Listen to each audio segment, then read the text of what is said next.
Բարև ձեզ Civilnet-ի հարգելի դիտողներ, առաջիկա րոպեներում ես զրուցելու եմ կլինիկական տեղագետ Տաթևիկ Գրիգորյանի հետ, ողջույն Տաթևիկ։ Բարև ձեզ։ Այսօր բավականին ակտուալ եւ հետաքրքիր թեմայի մասին ենք խոսելու՝ վիտամիններ, սննդային հավելումներ, նաեւ փորձենք բուսական դեղերին անդրադառնալ։ Առհասարակ վերջին շրջանում կարծում եմ թե նախկինում էլ շատ էին օգտագործում մարդիկ, բայց հիմա սոցիալական մեդիայի պայմաններում ավելի նկատելի է, թե որքան հաճախ են մարդիկ տարատեսակ վիտամիններ ընդունում մազերի համար, ճարպի նվազեցման համար, մաշկի համար, փորձել ենք հասկանալ որքանով են դրանք օգտակար եւ որքանով կարող են հավանաբար վնաս հասցնել։ Նախ տարբերենք վիտամինները եւ այդ սննդային հավելումները դեղերից ինչով են տարբերում եւ ինչու է այդքան բաց հասանելիությունը։ Նախ կրկին բարև ձեզ, շնորհակալություն հրավերի համար։ Իրականում սա բավականին սենսացիա նոր հարց է, քանի որ այ շատ դեպքերում սահմանը սննդային հավելումի եւ դեղի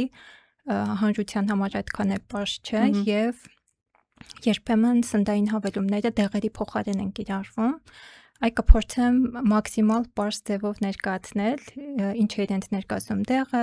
ինչ է ներկայացնում կենսաբանական ակտիվ սննդային հավելումը, ինչով են տարբեր, պոտենցիալ վնասները, վերահսկողությունը, որ ավելի պարզ լինի։ Դեղերից սկսենք։ Դեղերը շատերը դեղերից վախենում են, բայց իրականում դեղերը ավելի շատ վերահսկողություն են անցել, ավելի շատ փորձաքննություն են անցել եւ դեղերից ավելի քիչ է պետք վախենալ։ Փորձեմ դեղի ցիկլը ներկայացնեմ, որ ավելի պարզ լինի։ Վերցնենք նոր դեղ, ինչպես է դեղը հասնում սպառողին։ Նախ գաղափարից մինչև վերջնական պրոդուկտ մոտ 10-ից 15 տարի է տևում։ Այսինքն ինքը շատ արագ process չէ, ինքը ավելի տարիներ տևող process է։ Հիմա արհեստական բանականությունը մի փոքր արագացնում է իհարկե process-ը, իսկ ծախսի առումով մեկ դեղ ստանալու համար օրիգինալ դեղ մոտ միլիարդավոր դոլարներ են ծախսվում։ Ինչի վրա է գնում այդ գումարը։ Հետազոտությունների սկսած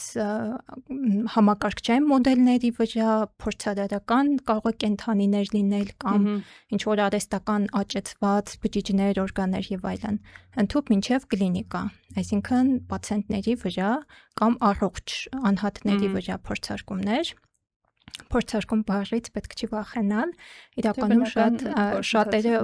կլինիկական հետազոտություն կամ փորձարկում լսելուց վախենում են, իրականում դա շատ օգնում է բացահայտելու նոր դեղեր եւ բացի դրանից կլինիկական հետազոտությունը այնքան խիստ են,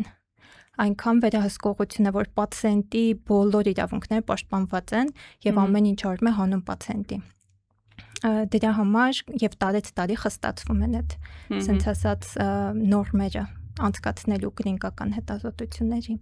Կլինիկական հետազոտությունները ամենակիչը sense ասած տևելու է մոտ 4-5 տարի։ Միայն կլինիկական հետազոտություն, դա էլ լավագույն դեպքում երբեմն ավելի շատ, որից հետո այդ բոլոր տվյալները գնում են համապատասխան մարմիններ, այսինքն կառույցներ, որոնք հաստատում են վերջնական այդ նոր նյութը դեղ կդառնա, թե կմերժվի։ Հայաստանում մենք ունենք դեղերի փորձագիտական կենտրոն, որը նախարարության կից, առողջապահության նախարարության կից կառույց է, այդ կառույցն է զբաղվում։ Ցավոք Հայաստանում չունենք նոր դեղեր, այսինքն այդ ֆինանսները, այդ ռեսուրսները չկա, որովհետեւ հումքը դրսից է հիմնականում գալիս։ Այո, նոր դեղեր սինթեզել Հայաստանում ռեալ չէ, որովհետեւ այն մատների վրա հաշված ֆարմ կամպանիաներ կան, ովքեր ունակ են նոր դեղ սինթեզելու։ Մեծ մասը վերարտադրված դեղեր են, այսինքն ջեներիկներ, շատ հաճախ ասում են փոխարինող դեղեր, դրանք են, որոնք շատ կարճ ավելի ճանապարհ են անցնում, քան օրիգինալ նոր դեղերը, այսինքն իրենք զուտ պետք է ցույց տան, որ իրենք ունեն նույն էֆեկտը, ինչ որ արդեն իսկ հետազոտված օրիգինալ դեղը։ Դեպ դա էլ է շատ հետաքրքիր, հավանաբար առանձին զրույցի թեմա, իսկ վիտամինները նույն ճանապարհը չեն անցնում, արդյոք դրանց բաղադրությունը ստուգվում է նման կերպ թե ոչ։ Դեղերի հետ կապված նաև հավելեմ, որ բոլոր փուլերում լաբորատոր անալիզներ են անցնում եւ իհարկե օրիգինալն է պարագայում կլինիկական հետազոտություններ, այսինքն մենք եւ անվտանգություն ենք ստուգում եւ արդյունավետությունը։ Երկուսն էլ մանրադիտակի տակ մինչև չի ստուգվում, չենք համոզվում, սպառողին չի հասնում։ Այսինքն մեկ դեղահաբի կամ, չգիտեմ, ներարկման սրվակի հետևում տասնյակ տարիներ են, միլիարդավոր դոլարներ են եւ հետազոտություններ են հազարավոր տասնյակ, եթե ոչ ավել։ Այսինքն կարող ենք ավելի վստահ լինել, որ դեղը անցել է ճանապարհ, վերահսկողություն, նոր հասնում է սպառողին։ Ուրիշ բան, որ դեղերը չարաշահվում են, այսինքն անվտանգ, այո, սխալ են օգտագործվում, այսինքն դեղը վնաս է, երբ սխալ է օգտագործվում։ Եթե ճիշտ օգտագործենք, դեղի վնասները մինիմալի են հասցվում, այնպես չէ որ կողմնակի ազդեցություններ չունեն, բայց կողմնակի ազդեցություն ունեն նաև հավելումները։ Վիտամինների հետ կապված, տեսեք, վիտամիններ կան, իրենք դեղերի կատեգորիայում են, վիտամիններ կա, իրենք սննդային հավելումների կատեգորիայում են։ Հիմա ընդհանուր ասած սննդային հավելումներ, իրենք մեծ ընտանիք են, որի մեջ կան նաև վիտամիններ երբեմն։ Ինչպես տարանջատենք, նախ ինչ է դեղը։ Դեղը դա ինչ որ հիվանդության կանխարգելման, բուժման կամ ախտորոշման համար նախատեսված միջոց է։ Այսինքն կոնկրետ ինչ որ ֆունկցիա ունի կատարելու։ Իսկ սննդային հավելումները դրանք պարզապես սննդին կից կամ առանձին կիրառվող, կարելի ասել սննդի տեսակ է։ Քանի որ բոլոր երկրներում գրեթե վերահսկում է սննդի վարչության կողմից, ոչ թե օրինակ նույն կառույցի ինչ որ դեղեր, այսինքն սննդային հավելումները դեղեր չեն։ Քանի որ իրենք զուտ նախատեսված են, եթե օրինակ դուք սննդով ինչ որ X միներալ կամ վիտամին չեք ստանում, բավարար, այսինքն չեք օրինակ բերեմ, որ ավելի պարզ լինի։ Խոսքը պրոտեինների, այդ կրեատինների, դա մի քիչ ուրիշ թեմա է, ասենց որ ավելի պատկերավոր լինի։ Տեսեք, բուսակերները, իրենք խոսքային բուսակերների մասն է, ովքեր կենթանական սնունդ ընդհանրապես չեն օգտագործում, իրենց մոտ լինելու է վիտամին B12-ի դեֆիցիտ։ Անհնար է չլինի, որտեղ B12-ը մենք ստանում ենք միայն կենթանական սննդի միջոցով։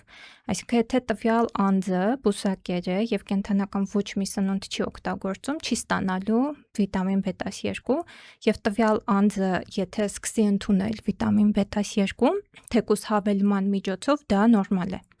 որտեղ իր օրգանիզմ մուտք չի գործում տվյալ վիտամինը։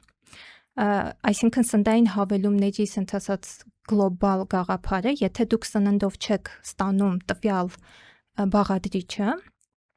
իսկ բաղադրիչը կարող է լինել թե վիտամին, թե միներալ, թե ինչ որ այլ ակտիվ նյութ, թե այդ թվում ինչ որ սպիտակուց, բայց սպիտակուցների հետ դա առանձին թեմա է։ Այսինքն մենք սննդում անկախ բուսակեր ենք, թե կենթանական սնունդ ենք օգտագործում, սպիտակուցներ մենք ստանում ենք։ Այլ հարց է իհարկե ինչքան ենք օգտագործում եւ ում ինչքան է անհրաժեշտ։ Դա մի հատ էլի առանձին թեմա է։ Բայց գաղափար ընդհանուր սննդային հավելումների, եթե դուք սննդով չեք ստանում տվյալ բաղադրիչը, կարող եք այլընտրանքային ստանալ սննդային հավելման միջոցով։ Դա ընդհանուր ասենց ասած գաղափար է։ Հիմա հասկանանք ինչ են իրենցից ներկայացնում սննդային հավելումները, ինչ ռեգուլյացիա են անցնում։ Իրենք ենթադրվում է, որ իրենց կազմության մեջ պետք է շատ փոքր դեղաչափով պարունակեն այն նյութերը, որոնք որ պիտակավորված են։ Օրինակ, վերցնենք նույն B12 վիտամինը։ Իսկ ներեցեք, դրանց մեջ մտնում է նաև վիտամին C-ն, մագնեզիումը, ցանկացած բան կարող է լինել, վիտամին D-ն նույնպես։ Այո, դեղը թե վիտամին, դեղ թե հավելում, դա կախված է դեղաչափից արդեն։ Այսինքն, եթե դեղաչափը ինչ որ բուժիչ ազդեցություն ունի, ինքը արդեն մեծ դեղաչափ է, դա արդեն դեղ է, որտեղ սննդային հավելումը չի կարող ինչ որ ցուցում ունենալ։ Ցուցում ասելով ինչ որ բուժիչ ազդեցություն չի կարող ցուցաբերել, դա սնունդ է, ասենց ասած չակերտավոր չէ, սննդի տեսակ է համարվում։ Այսինքն գովազդել, ասենց ասած սննդային հավելումը, թե ճնշումն է լավացնում, չգիտեմ, քաղցկեղ է բուժում, խոլեստերինն է իջացնում, այսինքն ինչ որ բուժիչ ազդեցություն չպետք է ցուցաբերի։ Եթե պիտակավորված է բուժիչ ազդեցություն, դա արդեն դեղի կատեգորիա է, ոչ թե սննդային հավելման։ Մաքսիմում սննդային հավելումները կարող են օգնեն ինչ որ պահպանեն ինչ որ օրինակ ոսկրերի առողջություն, օրինակ կալցիում եթե եւ վիտամին D պարունակում, բայց ում մոտ այն անձանց ում մոտ դեֆիցիտ կա։ Հա, այդ մասին էլ դեռ խոսենք, ուղղակի ամփոփենք ինչ գործընթաց են անցնում, հա, ստուգման այդ ցավոք ստուգումներ գրեթե չեն անցնում, այսինքն ցենց ֆորմալ որոշ ընթացակարգեր են անցնում, քան որ երկուսն է գրանցվում են, իհարկե երկրներից կախված տարբեր կարող է լինել գործընթացը, կոնկրետ Հայաստանում դեղերը բավականին խիստ փորձաքննվում են, այդ թվում լաբորատոր հետազոտություններ են անցնում եւ մշտապես դիտարկում իրենց անվտանգությունը, իսկ սննդային հավելումները չեն անցնում այն բոլոր լաբորատոր հետազոտությունները, նաև առհասարակ կլինիկական հետազոտությունները, իսկ ինչ տարբերություն լաբորատոր հետազոտությունով մենք կարող ենք վստահ լինել, որ տվյալ սննդային հավելումը անվտանգ է։ Այսինքն պարունակում է բոլոր այն նյութերը այն քանակով, ինչը որ գրված է պիտակի վրա։ Բայց ցավոք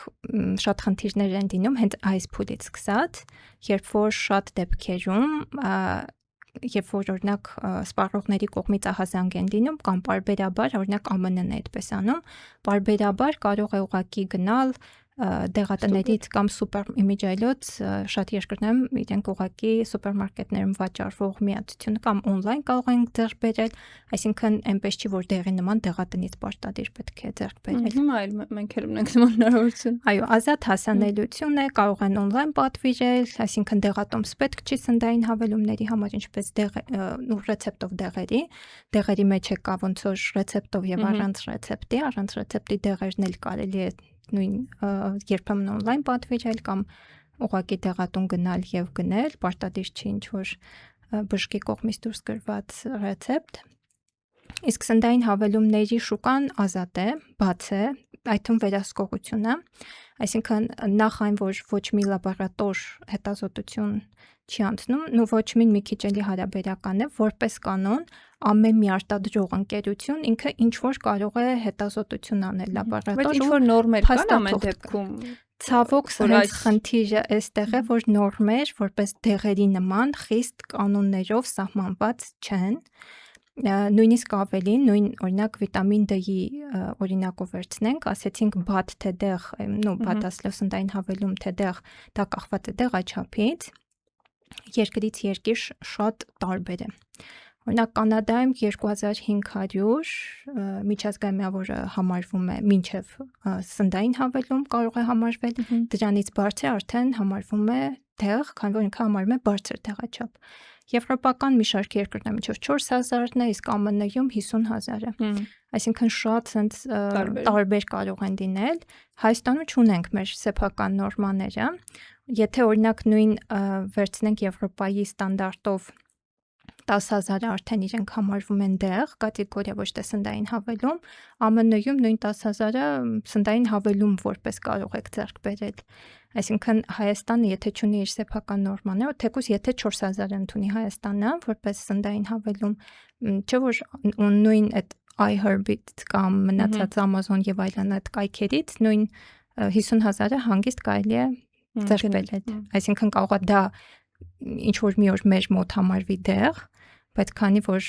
այլ շուկաներում հասանելի է, այսինքն վերահսկողությունը այստեղ մի քիչ շատ թերի է ի տարբերություն դեղերի։ Սովորական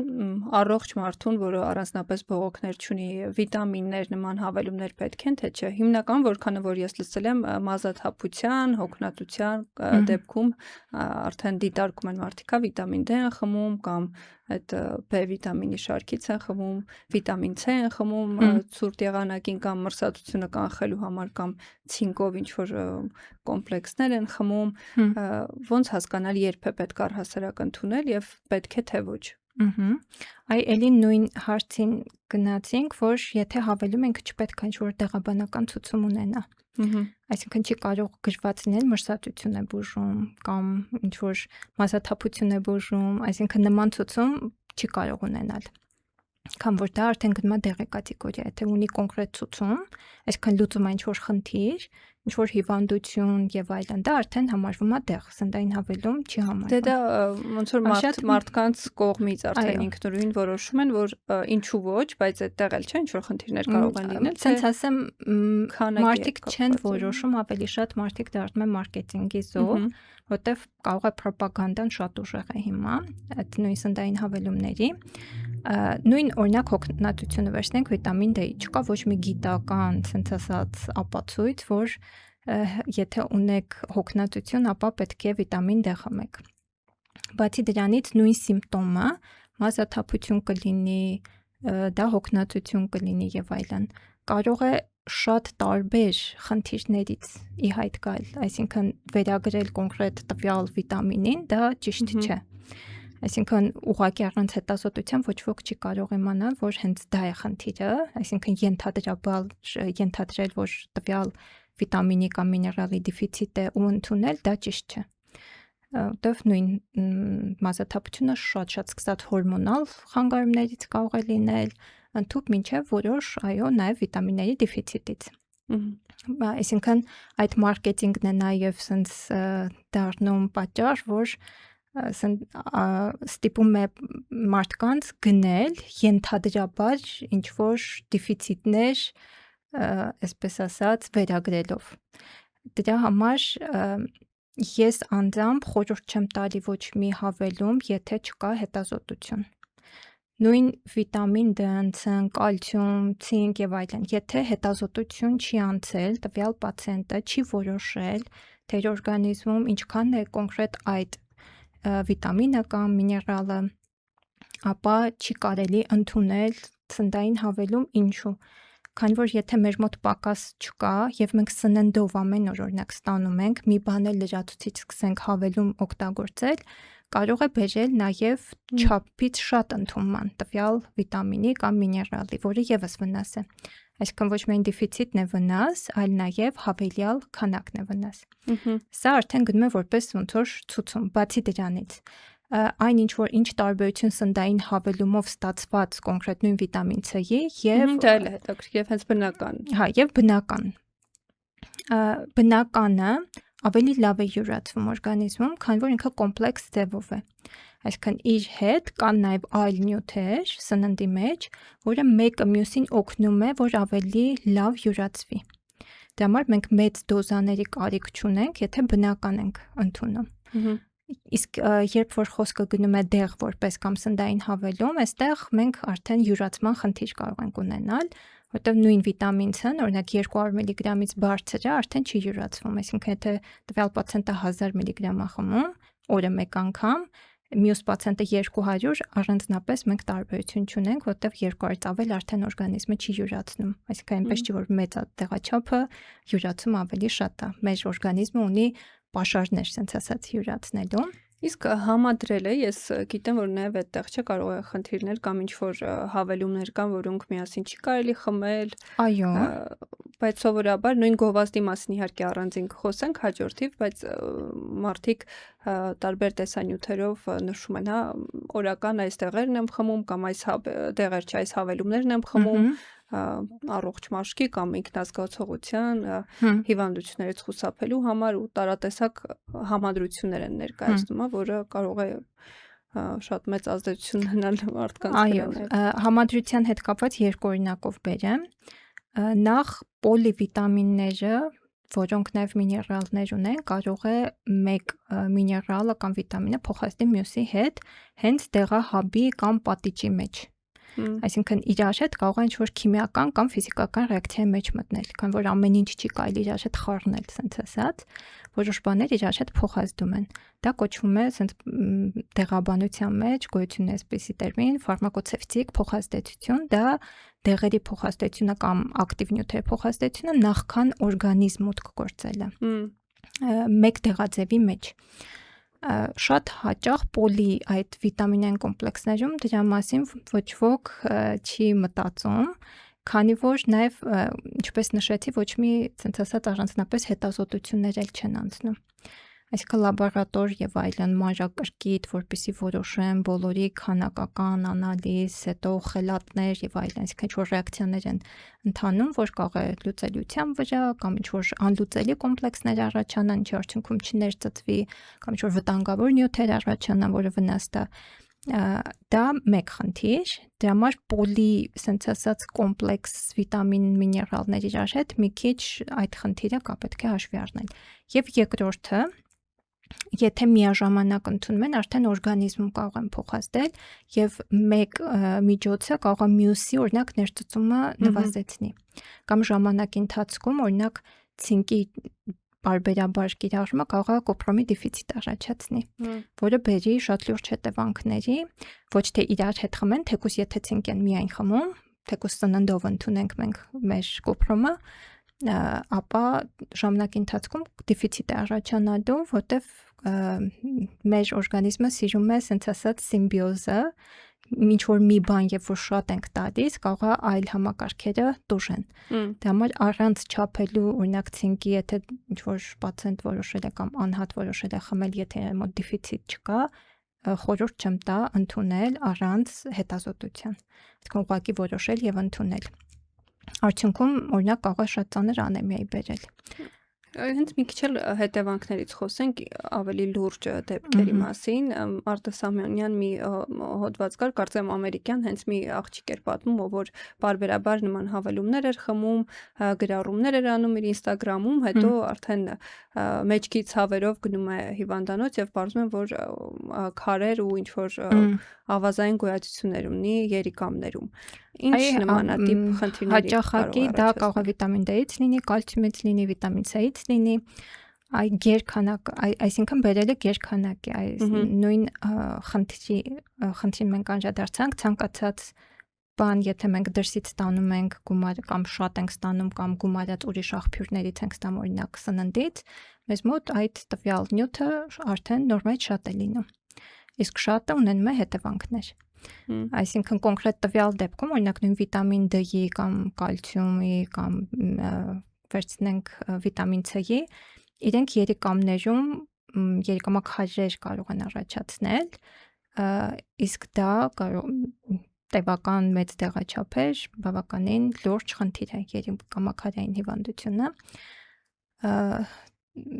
Այլ ուրիշ շատ լուրջ խնդիրներ է կարող են առաջացնել, նույն վիտամին D-ի չարաշահումը բերում է կալցիումի շատացման օրգանիզմում, դա այն որ մի քիչ ավելի ծանր կողմնակիների մասին եմ խոսում, իսկ կալցիումի հավելյալ քանակը անկախ վիտամին D-ով հարուցված է, թե ուղղակի ինչ որ մեկը որոշել է, որ մոտ կալցիումը քիչ է, սկսել է առանց հետազոտելու կալցիում խմել, տեսեք կալցիումը հավելյալ քանակով համ սրտամկանի աշխատանքի վրա է ազդում, համ մեր անոթներում բերում է կարծրացման անոթների, կոպիտ ասած նստում է անոթների վրա ու ինքը էլ առածկական չի լինում, իսկ դա արդեն սիրտանոթային հիվանդություններ են, երիկամներում երիկամաքարային հիվանդություններ, այսինքն շատ լուրջ խնդիրներ են։ Եվ վիտամին D-ի չարաշահումը մեր մոտ այն վիտամիններից է, որ չափից շատ է երբեմն օգտագործվում առանց բժշկի վերահսկողության ինքնաբուժման նպատակով։ Ի վերջո, հենց վիտամին D-ի մասով, եթե չեմ սխալվում, առանց բժշկի նշանակման ցածր դոզայով արդյունք առանձնապես չի լինում գրանցել։ Տեսեք, կախված է ինչ նպատակով են ընդունում, եթե ստուգում են անցնում, տեսնում են, որ կա, հա, դեֆիցիտ, սկսում են խմել ուղղակի, թեկուզ այդ փոքր դոզայով պրոֆիլակտիկ մի ամիս, երկու ամիս։ Նախ կախված է դեֆիցիտը ինչքան է, եւ փոքր տեղաչափերը էլի կախված է ինչքան փոքր, օրինակ հիմնականում 1000-2000 այդ միջազգային այդ միավորները իրենք ավելի շատ պահպանելու համար են։ Օրինակ ձմռանը, երբ որ արև չկա, մենք մեր օրեկան վիտամին D-ի պահանջարկը չենք նորմալ բավարարում, եւ եթե մենք չստանանք, կարող է դեֆիցիտ գրանցվել։ Այսինքն դա ավելի շատ եղածը պահելու համար է, շատ փոքր տեղաչափերը, մինչև 2000 որպես կանոն։ 4000-5000-ը արդեն ուղեցույցներ կան, որոնք խրախուսում են ավելի շատ դեֆիցիտների լրացման համար։ Նույն 5000-ը շատ լավ արդյունքներ է, 4-5000 արդյունքներ է գրանցում, բայց այստեղ պետք է մի քիչ երկար խմեն, այսինքն մեկ ամիսը քիչ կլինի, իհարկե էլի կախված է ինչքան քիչ է։ Տարբեր մոտեցումներ կան, որոշ ցենց ասած բժիշկների մոտեցումները ասենց սկսել ագրեսիվ դոզաներով, դրանք 20-50 հազարն են, դրանք կարճաժամկետ են։ Իսկ եթե խոսքը գնում է օրինակ 5000-ի մասին, դրանք մի քիչ ավելի երկարաժամկետ են կիրառում, բայց այստեղ ուրիշ խնդիր կա, որ շատ մեծ դեղաչափերի յուրացումն էլ ցենց ասած ունի հստակ կանոն, այսինքն եթե մենք օրը 4-5 հազար ընդունենք, մեր օրգանիզմը ամեն օր ստանում է ինչ-որ X քանակությամբ, բայց եթե օրինակ պացիենտներ կան, կարող է 2 շաբաթը 1, 3 կամ 4 շաբաթը 1 ստանան մեծ դեղաչափ։ Այս դեպքում կինետիկան այնպես է, որ հիմնականում մեծ դոզան իջնում է 7 օրվա ընթացքում, 7 օր անց արդեն մենք չունենք վիտամին D օրգանիզմում, այնպես չի, որ այդ 50 հազարը երկարաժամկետ պահպանվում է։ Այսինքն էլի խնդիր է այստեղ, ցենց ասած, ավելի շատ դեղագետների դերն է, դեղերի ցենց ասած յուրացում օրգանիզմում, ֆարմակոկինետիկ նրբություններ կան, այնույն վիտամին C-ի հետ կապված շատեր, որ 1000 միլիգրամ են ընդունում, գիտեն մեծ դոզա են ընդունում, իսկ օրգանիզմը յուրացնում է, բայց ըստ կինետիկ հետազոտությունների ցավոք 200 միլիգրամն է յուրացում այդ 1000-ից։ Օրեկան իսկ մնացածը մեր ուղղակի ցենց ասած մի հատ այսպիսի անեկդոտ կա, ասում են վիտամին C մեծ դեղաչափ խմողները ունեն բավականին ցենց ասած վիտամին C-ով հարուստ մեզ, թանկ մեզ էլի։ Այո, այսինքն դուրս է գալի ու հասցնում է օքսալատներ առաջացնել ու երիկամաքարային հիվանդությունների ռիսկերը մեծացնել։ Դա ներընդունման իհարկե դեղաձևերի մասին է, եթե ինչ-որ մեկի մոտ կա դեֆիցիտ ու մեծ քանակությամբ արդեն քանակ է պետք, արդեն ներարկման իհարկե դեղաձևերն են, բայց դա խիստ բժշկի ցենց ասած նշանակմամբ, որտեղ այնտեղ չունենք ներծծման խնդիր, այնտեղ միանգամից գնում է յուրացում։ Իսկ այն ինչ որ խմելու դեղաձևով է, նախ պետք է ներծծվի, հասնի մեր ոնց որ արյան մեջ, որ նոր յուրացվի։ Իսկ եթե մարդը անցել է ստուգումները եւ արդեն ինչ որ նշանակում կա եւ վիտամինի եւ հենց այդ դեղաչափի, ինչպես պետք է տարբերի, որ բրենդին ընտրի, ինչ որ բաներ կան, որ այո, կան, եթե հավելումների մասին է խոսքը, կենսաբանական ակտիվ սննդային հավելումների։ Եթե օրինակ բժիշկը ինչ որ ուղղորդում չի տվել եւ ինքնուրույն պետք է ընտրի։ Ասեմ ձեզ, բժիշկներն էլ այդքան խորացված գիտելիքներ չունեն կոնկրետ այդ բրենդերի հետ կապված, դա դեղագետի ֆունկցիան է ավելի շատ, քան որ իրենք են ավելի շատ մասնագիտացված այդ նյուանսների մեջ։ Կան այսպես ասած միջազգային ստանդարտներ, անկախ երրորդ լաբորատորիաներ, որոնք շահագրգռված չեն արտադրողի ֆինանսավորումով եւ անաչառ են եւ իրենք հենց անցկացնում են կամ կարող է ըստ պահանջի կամ ուղղակի ռանդոմ կա, որ բարբերաբար կան կառույցներ ուղղակի վերցնում են եւ հետազոտում են։ Իմիջիայլոց կարծեմ անցած տարի էր ԱՄՆ-ում այդպիսի հետազոտություն արեցին սննդային հավելումների 100-ավոր տարբեր սննդային հավելումներ եւ պարզվեց 80%-ից ավելը չի համապատասխանում նորմաների, այսինքն այն ինչ գրված է պիտակի վրա եւ այն ինչ որ կա բաղադրության մեջ իրար չեն համապատասխանում։ Այ սննդային հավելման գլխավոր խնդիրներից մեկը դա է։ Այսինքն եթե դեղի վրա գրված է, որ պարունակում է, ասենք, չգիտեմ, X միլիգրամ այսինչ բաղադրիչը, իսկ մենք համոզված ենք, որ դա այդպես է, իհարկե 100% չենք կարող բացառել, երբեմն խնդիր լինում է արտադրության հետ կապված, դա եզակի դեպքեր են, եւ այդ խնդրի դեպքում միանգամից ամբողջական հետհավաք է իրականացվում, ինչ որ քայլեր են ձեռնարկում, այդ սխալը չի կրկնվում, ասենց ասած, դա կարող է տարեկան չէ, նույնիսկ այսինքն միլիարդից մեկ sense կոպիտ օրինակով ասեմ, այսինքն շատ անլուրջ դեղագործական ընկերություն պետք է լինի, որ նման կոպիտ սխալ թույլ տա, ինչու ամեն մի սերիա լուրջ դեղագործական ընկերություն է, այսինքն իր համբավը հարգող դեղագործական ընկերությունը ամեն մի սերիան վերցնում է մի քանի փորձանմուշ եւ հետազոտում է ամեն կրիտերիայով, այսինքն դա ասենց ասած միջին որակի կամ ցածր որակի դեղագործական ընկերությունների կողմից թույլ տված սխալ կարող է լինել։ Իսկ սննդային հավելումները չունեն այդ պահանջները խիստ վերահսկողության եւ հիմնական խնդիրը դինում է, որ բաղադրությունը, ինչ որ գրված է, իրականությունը չի համապատասխանում։ Նման Հայաստանում էլի օրինակ դեպքեր, երբ տղամարդկանց իմպոտենցիայի բուժման համար չինական տենց ժենշենով եւ այլն հավելումներով, այլ բուսական ծագման հավելումներ, մեր դեղգործակալությունը հետազոտեց բողոքների հիման վրա, պարզվեց սիլդենաֆիլա մեջը, սիլդենաֆիլա դա վիագրայի ոնց որ ակտիվ բաղադրիչն է, այսինքն դեղեր մեջը լավ օգնում էր, բայց իրականում ոչ թե այդ բուսական միջոցներն էին օգնում, այլ դեղեր, այո, քիմիական բաղադրիչ էր, դեղեր։ Եվ նույն խնդիրը FDA-ի կողմից էլ կար, որ նախ բաղադրությունը կարող է չհամապատասխանի, դեղաչափերը կարող է չհամապատասխանեն, բացի դրանից շատ դեպքերում ծանր մետաղներ կարող են լինել։ Այսինքն բաղադրանյութերը մաքուր կարող են չլինել եւ ծանր մետաղներ լինեն, իսկ դա վնաս է առողջության համար։ Հիմա մենք բողոքում ենք, պետք է կարդալ, հետազոտել, կարդալ չէ, հիմնականում այլ ես ավելի շատ վստահում եմ որպես տեղակետ այն սննդային հավելումներին, որոնք անցել են երրորդ չեզոք լաբորատոր փորձաքննությունները։ Իսկ դա երևում է տուփի վրա հիմնականում, որ անցնում է, օրինակ ԱՄՆ-ն ունի այդպիսի ասենց ասած USP են գրում տուփի վրա, դա նշանակում է, որ ԱՄՆ-ի ֆարմակոպեային համապատասխան է։ Դա եթե կա USP պիտակավորում, ապա մենք վստահ ենք, որ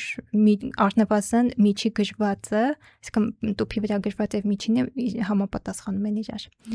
Այլ հարց է, արդյոք տվյալ ակտիվ նյութերը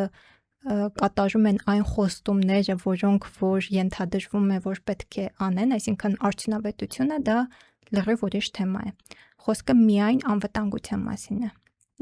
Գոնե համոզվենք, որ ստանում ենք այն ինչ որ կա պիտակի վրա։ Եվ զրույցը ամփոփելով մի քիչ էլ գովազդից խոսենք, ոնց եք վերաբերում, որ հատկապես սննդի առողջապահության ոլորտում բլոգերները կամ ինֆլուենսերները բարբերաբար նման տեսանյութեր են հրապարակում, կամ առանձին էջերել կան, որ մարդիկ հենց այդ հավելումներն են վաճառում, ոնց պետք է սա վերահսկվի առհասարակ։ Սննդային հավելումներ ցավոք ամենաչվերահսկվող դաշտն է, այդ թվում օրենսդրությամբ, ոչ միայն Հայաստանում, ասենց ասած գլոբալ, եթե բարեխիղճ են իրականացնում, բարեխիղճ ասելով, օրինակ շատ դեպքերում այդ հավելումների գովազդները կարող է լինել, չգիտեմ, մաշկի, կոլագենի, չգիտեմ, օրինակ ծերացման դեմ, որը հիմա շատ թրենդային է, կամ ձեր ասած իմունիտետի բարձրացման դեմ եւ այլն։ Եթե կոնկրետ գովազդում նշվում է էֆեկտ, դա լուրջ հայտարարություն է, քանի որ դա դեղի կատեգորիա է, արդեն սննդային հավելումը իրավունք չունի։ Կախված է իհարկե ինչ ձևով է գովազդվում, բարեխիղճ ձևով թե ոչ, եւ ինչ է գովազդվում։ Եթե լավ որակի սննդային հավելում է, մանավանդ նշեցինք երրորդ չեզոք լաբորատորիայի կողմից փորձաքննություն անցած եւ մենք գոնե առնվազն համոզված ենք, որ իրականում այն է, ինչը որ կա պիտակում, դա դեռ մի քիչ, ասենց ասած, դրական է մոտենում, բայց երկրորդ հարցը թե ինչպես է գովազդվում, այսինքն ինչ ցուցումներով։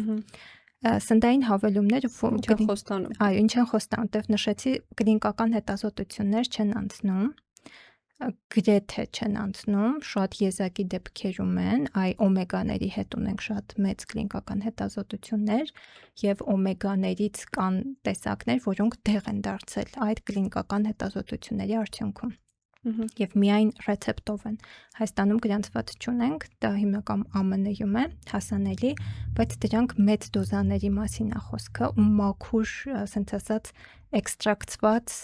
նյութերի մասին է, այսինքն իրենք լրիվ դեղ կատեգորիա է։ Իրենց համար այո կարող ենք ասել, որ SSS էֆեկտները ունեն, բայց սննդային հավելումների հետ կապված շատ դեպքերում քանի դեռ տվյալ անձը չի հետազոտվել, չի գնացել բժշկի, կոնկրետ չի տեսել տվյալ նյութը իր մոտ կամ միներալ եւ այլն, դեֆիցիտ ունի, չունի, արդյոք կա ցուցում տվյալ սննդային հավելումի, արհեստական պահանջարկ առաջացնելը վտանգավոր է հանրության կողմից, որտեղ կչարաշահեն։ Այդ համար թե գովազդը ինչպես է մատուցվում, շատ կարևոր է։ Դեղերի պարագայում դա շատ խիստ վերահսկվում է, ինչը ողջունելի է, նույնիսկ առանց ռեցեպտի դեղերի մասով է ինքը վերահսկվում, իսկ ռեցեպտով դեղերը նույնիսկ իրավունք չունեն գովազդելու։ Որտեվ դա, ասենց ասած, լուրջ հարց է, մարդու առողջության հետ կապված հարց է։ Իսկ սննդային հավելումների վտանգները նրանում են, որ վերահսկողություն չկա, շատ դեպքերում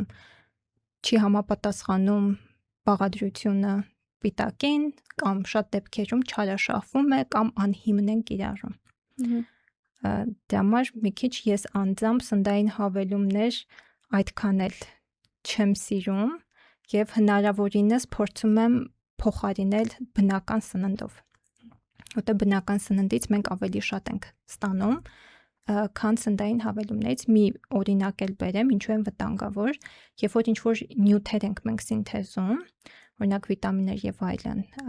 այդ նյութերի հետ բացի ակտիվ նյութից կարող է լինել ինչ-որ վնասակար նյութեր, այդ թվում բակտերիաներ։ Այսինքն մանրէաբանական իրենք կարող է աղտոտված լինեն։ Եվ մենք խմենք օրինակ, չգիտեմ, մազերը երկարացնելու կամ եւ այլն, բայց ստանանք ավելի լուրջ կողմնակի ազդեցություններ։ Դա համար քանի դեռ համոզված չենք որակի, առնվազն որակի վրա սննդային հավելումի պետք չի կիրառել։ Դա համար մարքեթինգը շատ ագրեսիվ գործիք է։ Ու նաև տեղեկացված լինելը հասարակության ընդհանուր էլի։ Տեղեկացված լինելը մեկ եւ մարքեթինգի մեջ այսպեսի ասացված կա, մենք ասենք ուսանող տարիներին մեզ որ դասավանդում էին, ասում էին ինչ է մարքեթինգը, դա տվյալ անհատի մոտ ցանկություն է առաջանում այն պրոդուկտի հանդեպ, որի կարիքը նա չունի։ Այսինքն դա է մի փոքր նաև, ասենց ասած, մանիպուլյացիաներ են։ Դա համար եթե բարեխիղճը տեղին է եւ որակով պրոդուկտի է, դա ընդունելի է, բայց եթե անվերահսկելի, այսինքն ցենց խոստանում են ու իմիջիալից այս վերջերս համացանցում շատ եմ հանդիպում,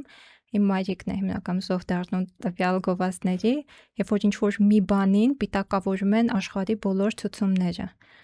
Դա կլինի բուսական միջոց, դա կլինի ինչ-որ սննդային հավելումներ, որ թվարկում են, բուժում է դիաբետ, չգիտեմ, ճնշումն է կարգավորվում, խոլեստերին եւ այլն եւ այլն։ Դա բժշկության մեջ անհնար է մեկ նյութը մի քանի այդպիսի էֆեկտներ ցուցաբերի։ Որպես կանոն, մեկ նյութը մեկ հիմնական էֆեկտ է ունենում։ Ու երբեմն 2-3, բայց հիմնական առաջնայինը լինում է շատ սահմանափակ թվով, չի կարող, այսինքն ամենաառաջինը խուսափեք են գովազդից, երբ որ հրաշքներ խոստացող ինչ-որ գովազդներ են լինում։ Դա ամենամեծ մախինացիաներն են։ Հա, երկրորդը նաև ինչը կցանկանայի հավելել, կան վիճակներ, որ հակացուցված են սննդային հավելումներ, օրինակ շատ ծանր հիվանդությունների դեպքում, օրինակ ունեցել ենք դեպք, երբ առաջի տիպի շաքարային դիաբետով երեխա էր եւ ծնողները հրաժարվել էին ինսուլին տալուց, փոխարենը ինչ-որ sense հավելումներ, բուսական եւ այլն, արդյունքում շատ վատ հետևանքեր են։ Այսինքն ընդհանուր մինչեւ երեխայի մահվան էր հանգել։ Այսինքն չի կարելի չարաշահել այդ գովազդի սահման կա, օրինակ ոնկոլոգիական հիվանդները կամ եթե շատ բարձր ճնշում ունեն եւ այլն, այսինքն որ անհապաղ միջամտություն պահանջող դեպքեր են, սննդային հավելումներ գովազդելը մինիմում անբարեխիղճ է, որտեղ դրանով վնասները ինչու՞մն է վնասը, եթե ժամանակին դեղեր ընդունեն, կարող են կանխել շատ վատ հետևանքները։ Իսկ շատ մի հատ էլ ամենամեծ մարքեթինգային, ասենց ասած, բաղադրիչը սննդային հավելումների դա իրենց բնական լինելն է, շատ հաճախ դժվարային։ Բնական, բայց հիմնական լինում է որ չի համապատասխանում։ Բնական չի նշանակում անվտանգ։ Օծի թույնն էլ է բնական, բայց շատ վտանգավոր, այսինքն չի նշանակում բնականը դա անվտանգ է։ Շատ մենք բուսական միջոցներ ունենք, ալկալոիդներ ամենաուժեղ վնասակար, ասենց ասած, բույսերն են, ընդհանուր մինչև մահացու ելքով։ Այսինքն այնպես չի որ բուսական անվտանգ է։ Մի խոսքով պետք է ստուգվել առանց համապատասխան մասնագետի, այսինքն բժշկի կամ որակավորված տեղագետների հետ խորհրդակցության ինքնաբուժում խորհուրդ չեմ տա իրականացնել, շատ դեպքերում օրինակ եթե ձմռանը պացիենտը ուզում է վիտամին D-ի դեֆիցիտը կանխարգելել, ոչ թե բուժել, այսինքն չկա դեֆիցիտ, ուզում է որ չառաջանա դեֆիցիտ, ցածր դեղաչափով վիտամին D ընդունելը նորմալ եմ համարում։ Այստեղ դեղագետն է կարող է ուղղորդել, բայց եթե արդեն մեծ դեղաչափերի մասին է խոսքը առանց հետազոտություն չիմանալու դեֆիցիտ կա թե չկա, դա շատ վտանգավոր է։ Շնորհակալ եմ Թաթևիկ։ Խնդրեմ։